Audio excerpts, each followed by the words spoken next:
Buenos días, buenas tardes, buenas noches a todo aquel que esté viendo esto y al profesor Luis David Lazo Condori. Mi nombre es Isabel Solange Kanashiro y en este video voy a hablar sobre los seres vivos. Un ser vivo es todo aquel que posee vida, ejemplo las plantas, personas y animales. En este mundo, o en la naturaleza del mundo, existen dos tipos de seres. Los seres vivos, llamados bióticos, y los seres no vivos, llamados abióticos. En ejemplo de abióticos pueden ser las rocas, el agua, la arena, etcétera, o cualquier objeto artificial, lo que no tenga vida. Entre las características del ser vivo es que nacen, se nutren, crecen, se relacionan, se reproducen y mueren. Nutrición. Los seres vivos se alimentan de sustancias nutritivas que produce el medio ambiente. En su interior circulan los líquidos que llevan los nutrientes y otras sustancias indispensables para la vida, y estos líquidos también se encargan de ver lo que es nutritivo, lo que va a servir para el organismo del ser vivo y lo que no. La cadena alimenticia es un método, o sea, en la vida real pasa que todos los seres vivos nos alimentamos entre nosotros mismos. Por ejemplo, en el ejemplo que vemos acá, la planta, que es el productor que va a ser comida la mariposa va a comer unos granitos de polen, que la mariposa vendría a ser el consumidor primario. La mariposa es un ser vivo, es un animal herbívoro. De ahí esta va a ser comido por la rana, que es el consumidor secundario, que es carnívoro. Y de ahí esta rana va a ser comida por la serpiente, que es el consumidor terciario, que es el animal depredador. La respiración es el que hace que todas sus funciones se cumplan. El desarrollo vendría a ser cuando van creciendo, van cambiando por factores de diversas reacciones del interior de un ser vivo o por los nutrientes. El ser vivo va cambiando su color de repente, su tamaño, su forma. Por ejemplo, una mariposa es un gusanito y luego sale la mariposa, algo así. O nosotros mismos, las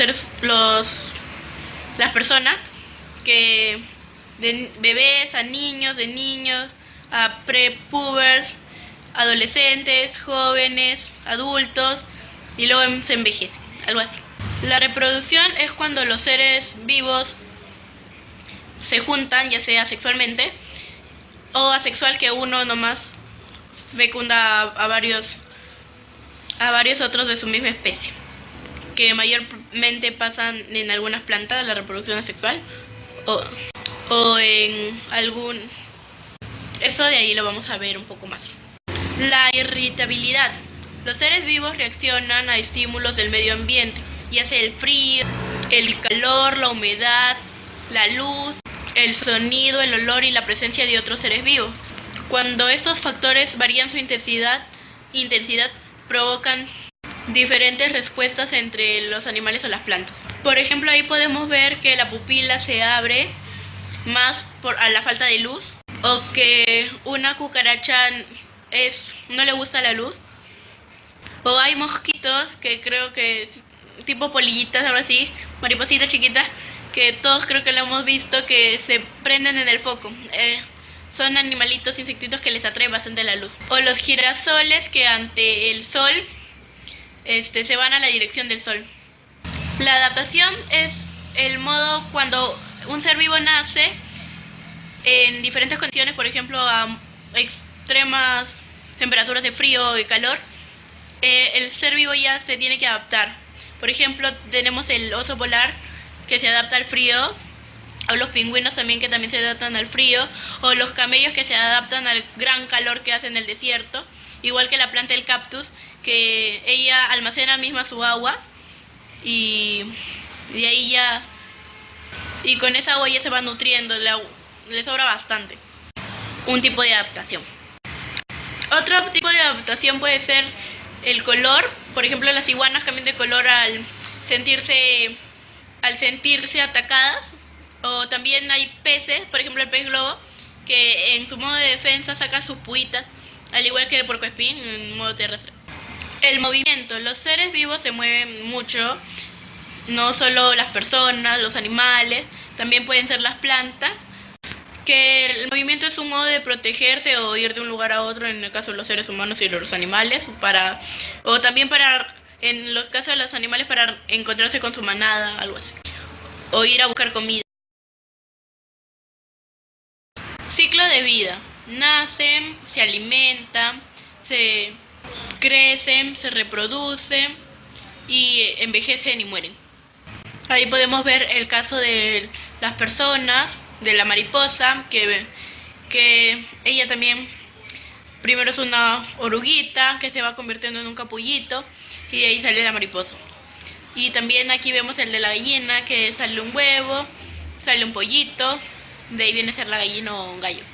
En el caso de las plantas también vendría a ser lo mismo, se esparce el polen o también una semillita, se planta, recibe sus nutrientes, va creciendo, va haciendo un tallito, otro va creciendo, tallo más grande, le salen las hojitas y así va creciendo. Ciclo de vida. Ahorita acá voy a explicar un poco mejor. Nacen, todos los seres vivos venimos de otros seres vivos, ya sea por ser vivíparos o ovíparos, que nacemos de la barriga o del huevo. En caso de los animales se da en huevo, y de todas las personas se da del vientre de la madre. Se alimentan o se nutren. Todos los seres vivos tienen que hacer eso para el desarrollo, para crecer y para estar bien y no tener ninguna enfermedad o llegar hasta la muerte incluso. Crecen. Los seres vivos llegan a aumentar su tamaño y a veces cambian el aspecto.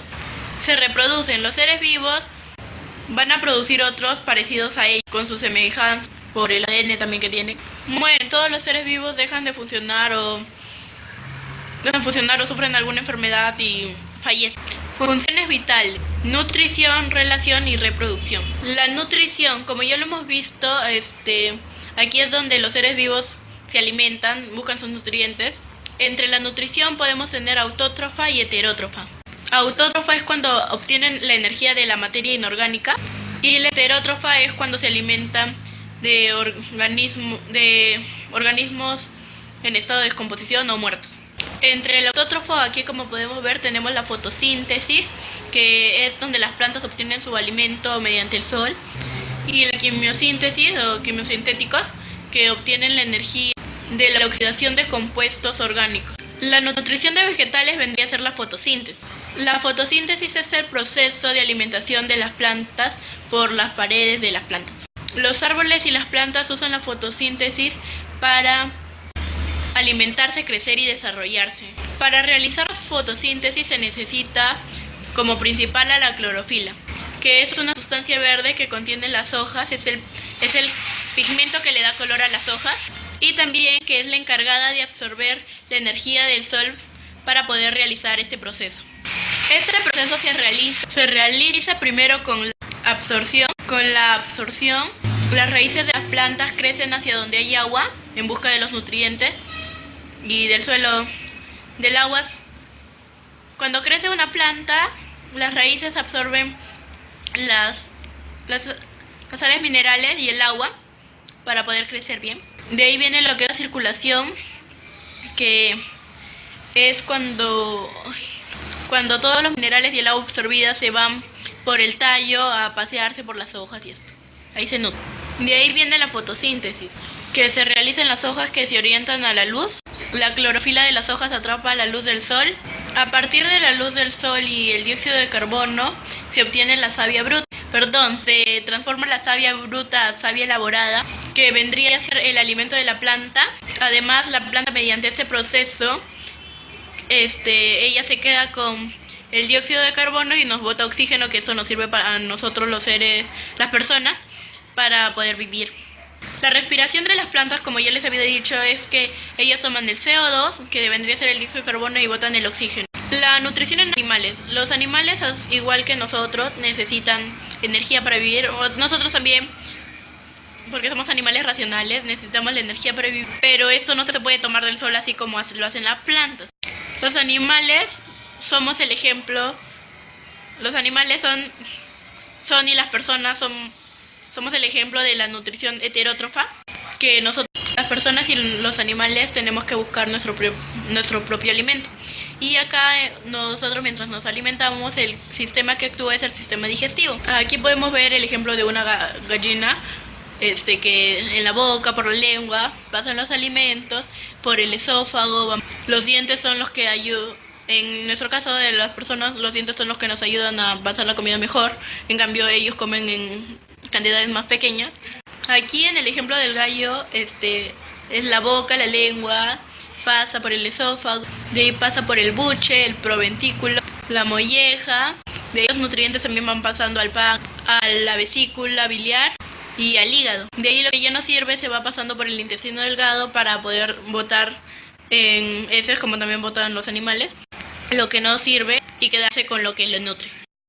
Función-relación. Mediante esta función los seres vivos se conocen y van conociendo lo que les pasa en el alrededor, y esto les va a permitir poder defenderse, relacionarse y buscar comida.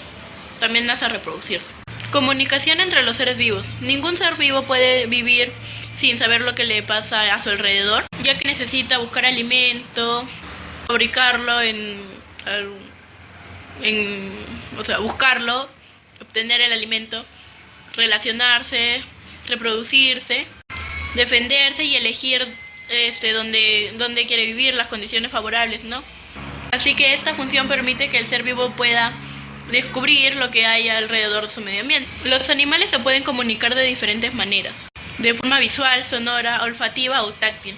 Estas señales son difundidas por unos animales y recibidas por otros.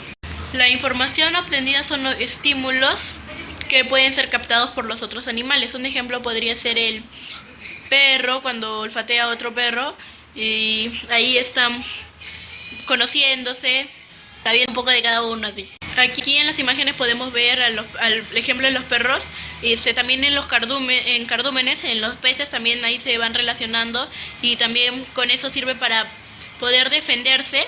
Cuando viene alguien a atacarlos, se forman en cardúmenes y atacan. Se defienden mejor.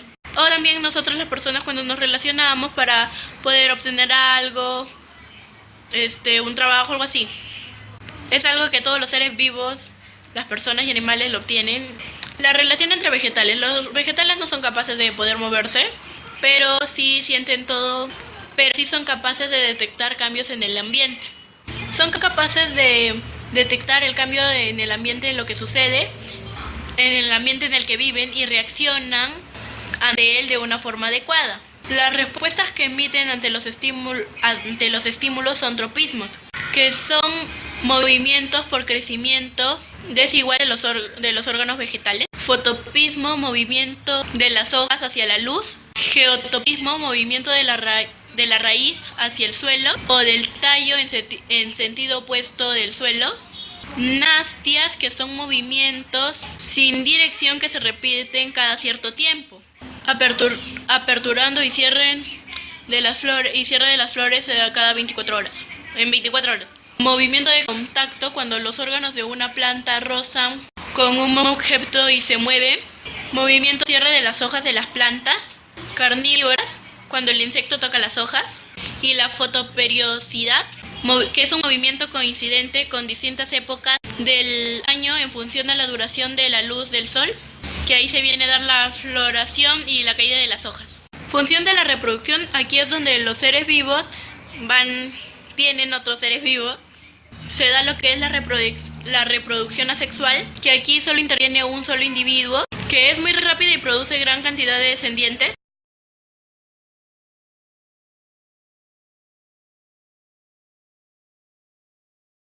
Los animales se reproducen sexualmente, para ello cuentan con células sexuales o gametos que se producen en las glondas.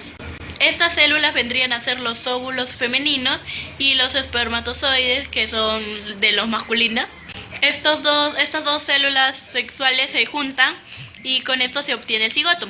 que vendría a ser la segunda parte, que vendría a ser la fecundación. La fecundación de las dos células del óvulo y espermatozoide producen lo que se llama el cigoto, el huevo.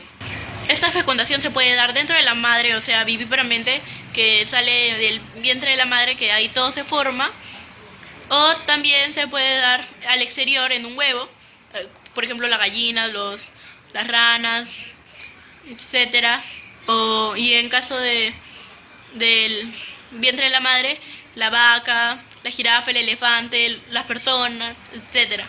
Y después de nacer el cigoto, el huevo,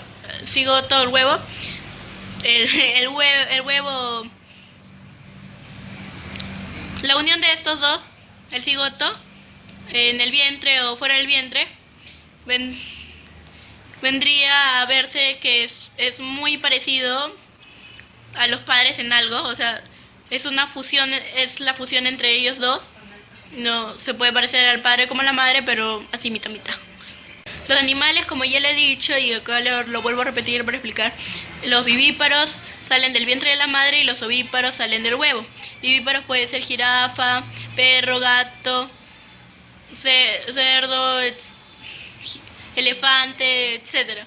Y de los ovíparos puede ser las aves, los pingüinos, las gallinas. También aparte de las aves pueden ser las ranas, etcétera.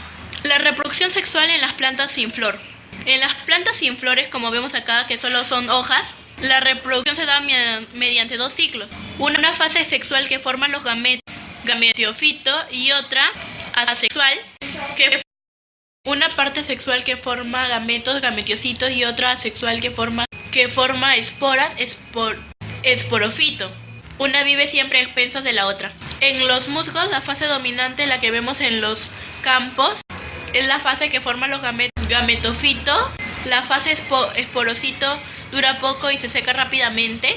En los helechos, la fase dominante que domina lo que determina el vegetal, lo que observamos a simple vista, es el esperiofito, que es la fase sexual formada por esporas. La fase gametiofito es una pequeña lámina de vida efímera subterránea. Reproducción sexual en los vegetales con flor. En el aparato reproductor de la mayoría de los vegetales terrestres, con los que tienen flor, en el interior de los granos de polen producidos en las anteras de los estambres, se desarrolla el gameto masculino o anterozoide, y en el interior de los carpelos se forma el gameto femenino, que también es llamado oósfera. Por tanto, el gametiofito de las plantas con flor se encuentra reducido a un pequeño grupo de células específicas. Después viene el polen, que llega a la parte femenina de la flor por la polinización, con el concurso de distintos agentes transportados del polen, viento, insectos, aves, etc. De ahí viene el paso 3, en la reproducción de la flor. Una vez que el grano de polen llega a la parte femenina de la flor de otra planta diferente, vendría a ser generalmente, esta desarrolla un tubo polínico con dos anterozoides, que se prolonga y se introduce por el ovario hasta llegar al óvulo. De ahí se produce la fecundación. Uno de los anterozoides se une a la ósfera formando el cigoto, y el otro se une a otros dos núcleos del óvulo formando el tejido nutritivo, que este alimenta al embrión durante su desarrollo y vida dentro de la semilla. El óvulo, tras la fecundación, se transforma en embrión, con la estructura nutritiva que le rodea. Las paredes del ovario se transforman, se hacen duras y forman el fruto.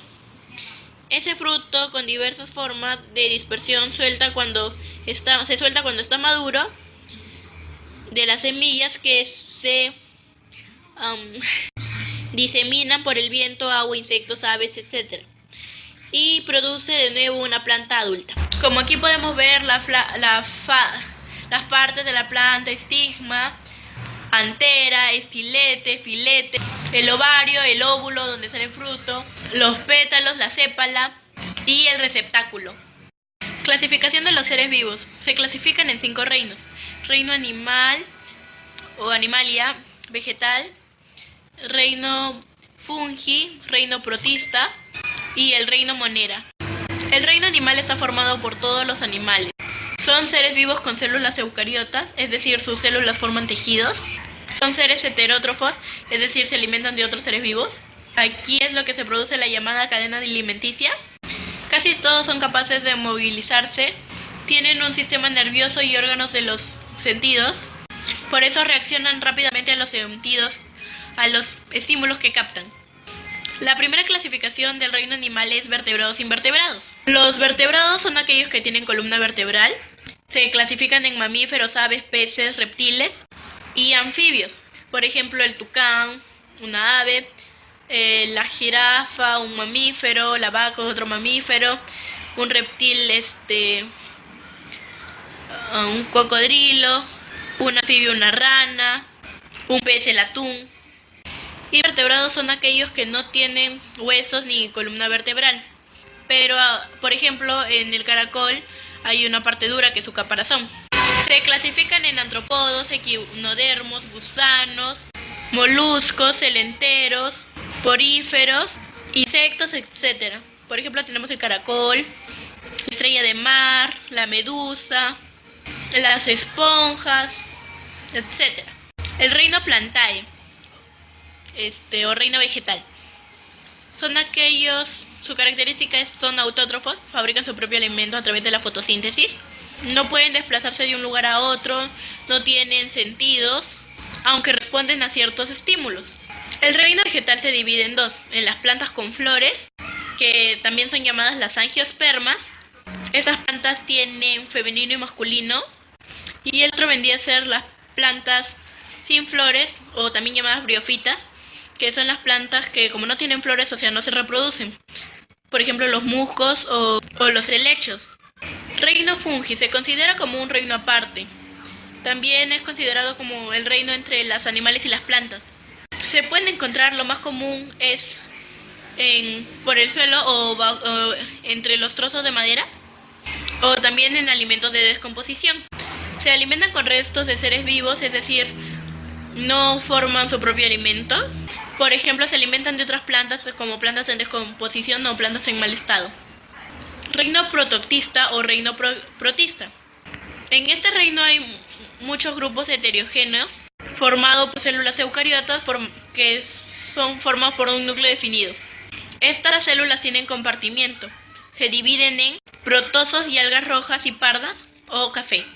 Y por último, el quinto reino, que es el reino monera, que lo componen las bacterias, que vendrían a ser los cocos, estreptococos, bacilios, vibrios, etc.